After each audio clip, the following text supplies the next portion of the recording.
In November 2020, Sergei Kozev set out on a journey unlike any other. Armed with minimal gear and no support, he ventured into Veryovkina Cave, the deepest cave in the world. Now picture someone going in alone, without telling a soul. What would drive someone to risk their life in such an unforgiving place? And what happens when things go horribly wrong, deep below the surface? This isn't just another cave exploration gone wrong. This is a haunting mystery that left everyone searching for answers. What happened in the depths of Veryovkina Cave? Alone in the dark depths, Sergei was about to face something unimaginable. But did he make it out? Or did the cave claim yet another soul? Welcome to Disastrology, and this is the Veryovkina Cave tragedy. Sergei Kozev, an explorer who wasn't just an adventurer but someone with a deep, unbreakable passion for caves. He was the kind of person who found peace and excitement in places most people wouldn't dare venture. Underground, in the darkest and deepest caves of the world. Sergei was a Russian adventurer, known for his calm and collected demeanor, but with this fire inside him that drove him to push his limits. Now, I know what you're thinking. Who in their right mind would willingly descend into the depths of the earth? Well, Sergei would. From a young age, Sergei had this insatiable curiosity. But what really set him apart was that he wasn't just doing it for fun. He was doing it because he felt a connection with nature, especially the parts of nature that people hardly ever see. He had a reputation in the caving community as someone who could be counted on. His friends and fellow cavers would say, "If Sergei is with you, you're in good hands." He had this calm, almost meditative attitude towards life, which is probably what made him so good at exploring caves. Sergei didn't just stumble into the caving world. No, it was a gradual process, a passion that grew over time.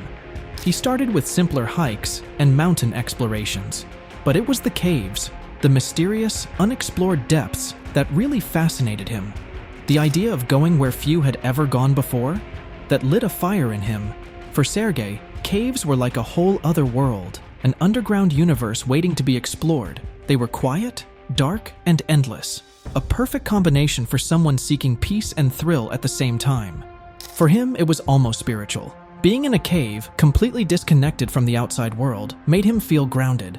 It was like entering a different realm where everything was stripped down to its most basic form, just him and the earth.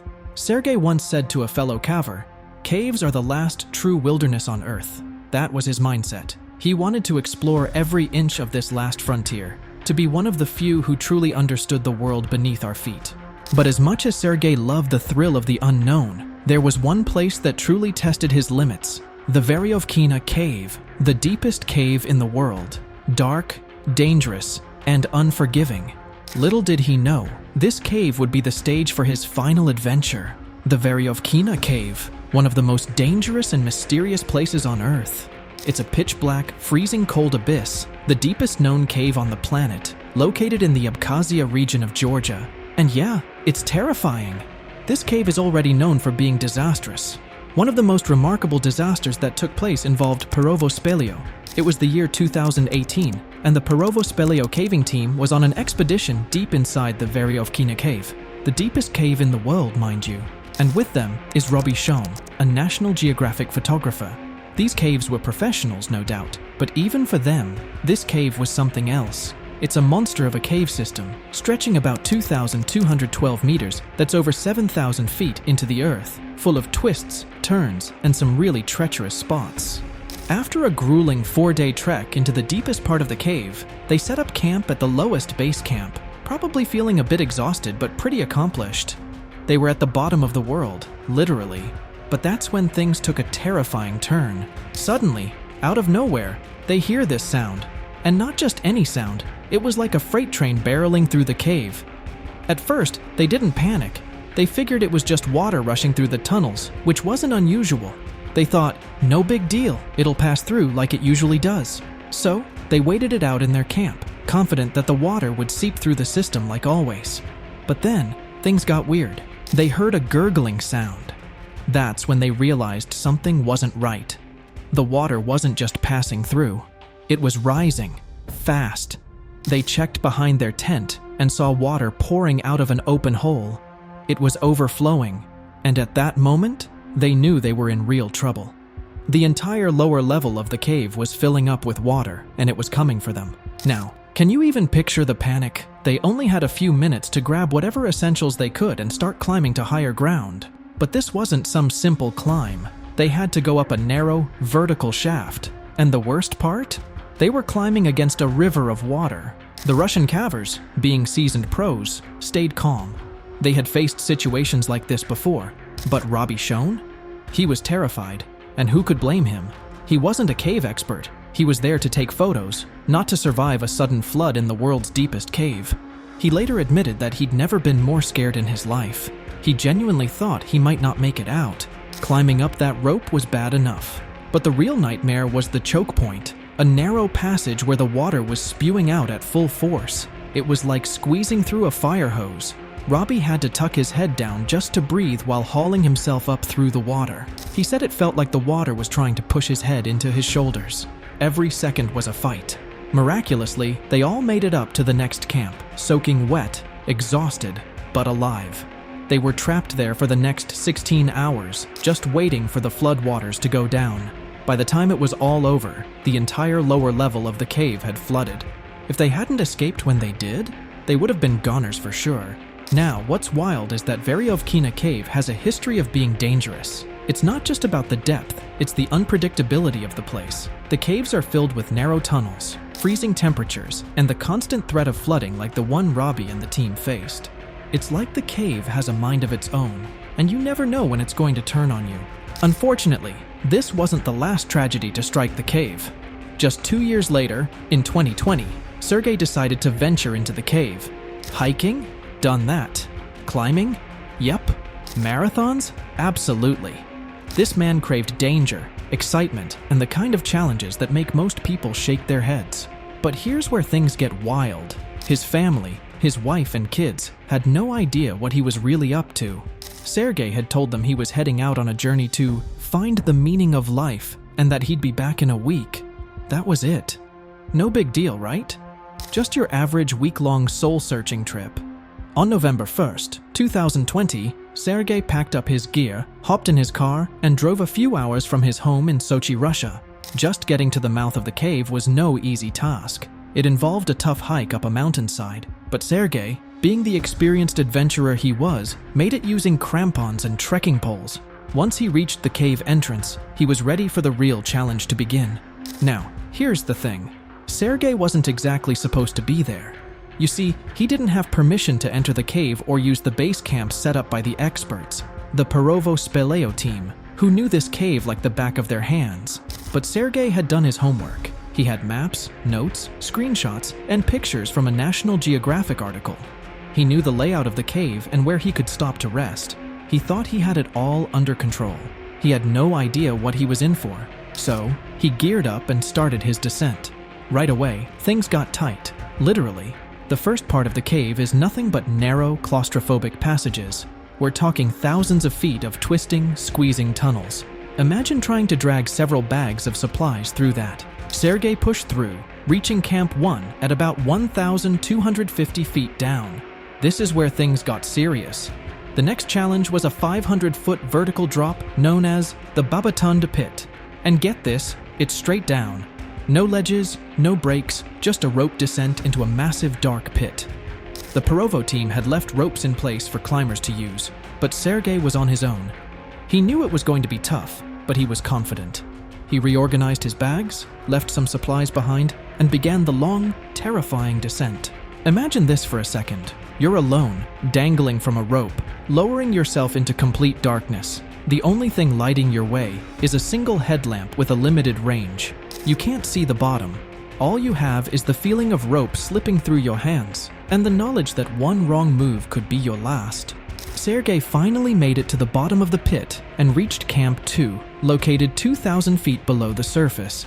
This camp was also set up by the Perovo team, but it wasn't exactly stocked with goodies. They left behind some non-perishable items like ketchup. Not exactly a feast. But here's where things get weird.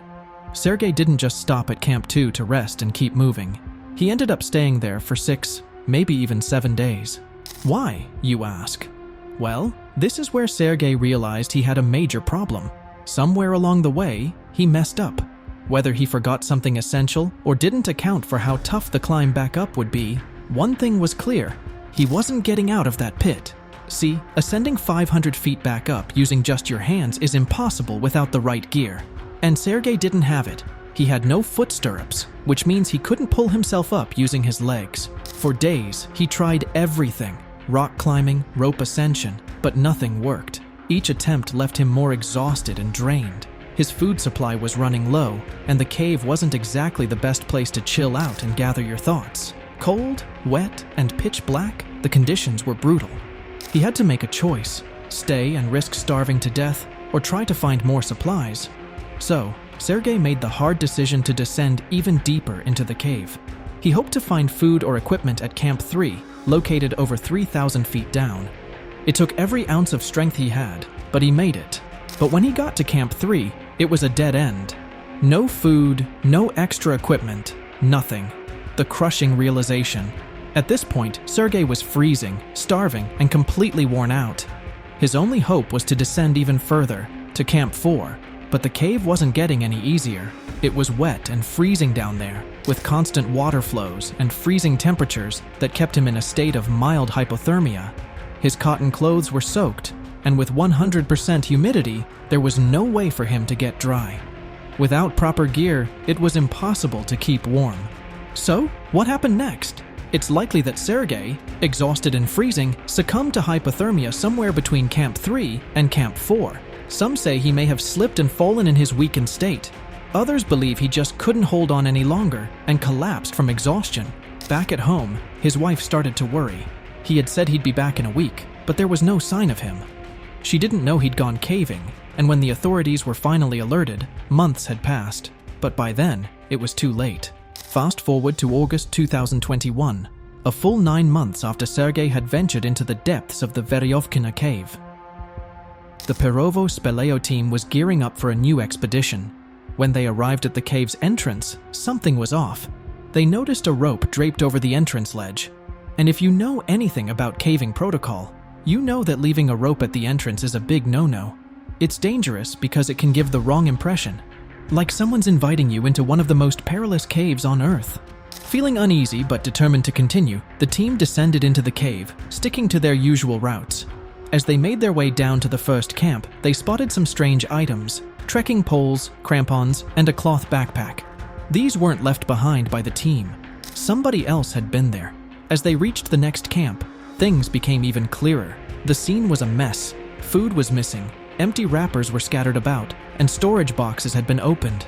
It was obvious that someone had stayed at this camp for several days. The portable toilet offered even more clues. The unauthorized visitor had probably spent 6 or 7 days there. The team felt a mix of frustration and concern. Who was this climber? Were they still down there, somewhere in the cave? Maybe even alive? Unfortunately, they would soon find out the answer. As they continued their descent toward the bottom of the cave, they made a grim discovery. At around the 3,600-foot mark, they spotted a body hanging from the ropes. The sight sent shockwaves through the team. The body had clearly been there for a long time, twisted awkwardly, dangling from ascenders that were still attached to the main rope. Below the body were 2 plastic caving bags, a multi-tool knife, and 2 cell phones. That was Sergei Kozev. It didn't take long for the Veryovkina team to see just how ill-prepared Sergei had been for this kind of extreme expedition. His clothing was completely inappropriate for the freezing, wet conditions of the cave. Worse, he didn't have any backup equipment in case of an emergency. Most notably, he had no foot stirrups, a key piece of gear for ascending ropes. The team retrieved Sergei's cell phone and, using the pictures on it, they contacted the authorities to help identify him. The heartbreaking news eventually reached his wife, and the reality of what happened became clear. Sergei, her husband, had ventured into one of the most dangerous caves in the world, and he wasn't coming back. But if you thought the story ended there, no it didn't. The nightmare was far from over for his family. Sergei's body couldn't just be pulled out of the cave for a proper burial. The ascent back to the surface was brutal, even for the fittest and most experienced cavers. Tight squeezes, twisting passages, and vertical rope climbs made it impossible to retrieve his body whole. The only option? To dismember Sergei's body into manageable pieces that could be safely transported back up to the surface. Yeah, it's as horrifying as it sounds, but there was no other way. After getting the necessary permission and funding, a team of over 100 people assembled to undertake the gruesome task. Piece by piece, they prepared his body for the difficult journey out of the mile-deep cave.